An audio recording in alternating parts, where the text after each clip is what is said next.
everyone, and welcome back to my college football games of the week. Week 11 has arrived, and it is absolutely stacked with big-time ranked matchups. Let's get into it. All right, game number 1, number 13 Tennessee traveling to number 14 Missouri. These are two teams that are incredibly hard to split apart and pick in this game. It is about as coin flip of a game that you can find in the SEC.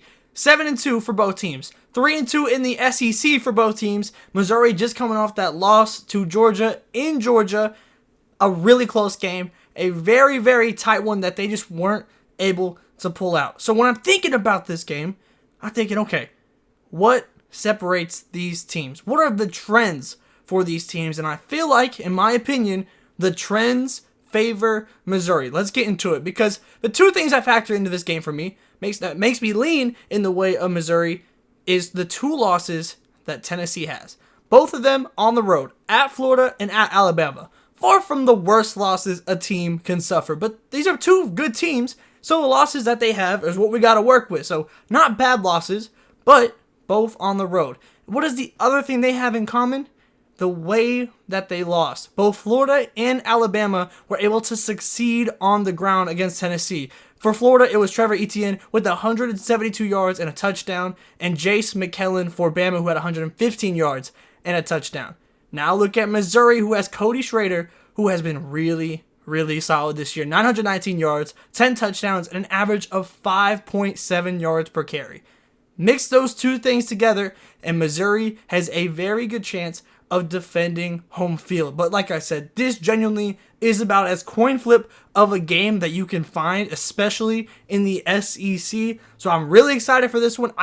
My pick is Missouri, but when I tell you I'm at like 50.1% confident in that, I mean it. Let's stay in the SEC. Number 9 Ole Miss traveling to number 2 Georgia, the second game of Georgia's ranked gauntlet. Like I just said, they beat Missouri last week. It was a pretty tight game, but ultimately Georgia caused a turnover that was able to seal the game for them. Ole Miss is also coming off a close victory against Texas A&M, and as often under Lane Kiffin, this Ole Miss offense is really, really good, and similar to Missouri, and to that point, they should be able to run the ball just based on the talent that Quinshon Judkins has in that Ole Miss backfield. I think he's a phenomenal running back, and I'm really excited to see if he and will he do damage against this Georgia defense, because Georgia defense is really good, but it's not some of the Georgia defenses we've seen in the past. But for Georgia, for me, it comes down to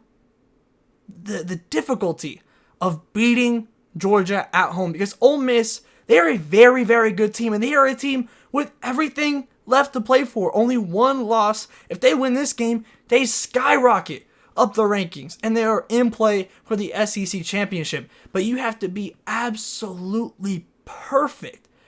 All three phases of the game, perfect to beat Georgia at home. I don't think that Ole Miss has it in them to be perfect the entire way. Ole Miss's defense has looked better. I don't think they can be perfect against Georgia. They are so talented. I think they go 2-0 in their second game of this ranked gauntlet for Georgia. They continue to prove themselves. I think they defend home field once again. Now let's get into the game of the week. Number 3 Michigan traveling to number 10 Penn State. And I don't know about you guys. Have you heard anything recently about Michigan? Anything in the news or anything that might be, a tad bit distracting? Anything of that sort? Okay, jokes aside, I can't imagine what the energy in that Michigan facility has been. I don't know. And that worries me. It worries me, all the distractions that are going into play for this game for Michigan. There is so much going on, and that's just off the field, because they aren't just going anywhere. They're going to Happy Valley. This is a whiteout game. And if you know college football, you know what happens at the whiteout games. The energy is absolutely insane. And just to add another factor onto that, this is the first ranked opponent that Michigan will play this season, which is insane. Now, I say all that, but Michigan has done exactly what they're supposed to do in the games that they have played. You can only play the opponent in front of you, and the defense has looked amazing. J.J. McCarthy has really leveled up this year.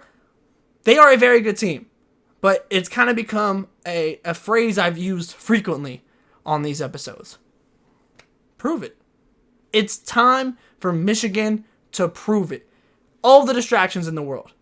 Going into an incredibly tough environment, one of the toughest in all of college football. And it's your first ranked game of the season. If you're a team that the rankings say you are, if you're the team that your undefeated record says you are, prove it. I think we're going to learn a lot about Michigan this week in Happy Valley, which makes it my game of the week. I want to say Penn State wins it. There's so much going on. I might eat my words on that one, but man, there's so much going on for this Michigan team. So many factors for an undefeated team at presumably, the top of their game. I don't know if I could think of a game that has as many factors as the ones that I've laid out for a team that's undefeated this far into the season. But it's where we're at. It's where Michigan football is at. And that makes it my game of the week because I don't know what to expect in this one at all. That's going to do it for me this week with my college football top 3 games of the week. Week 11 is going to be fantastic. Let me know who you think are going to win these 3 games. And if you have any games on your radar, let me know down below.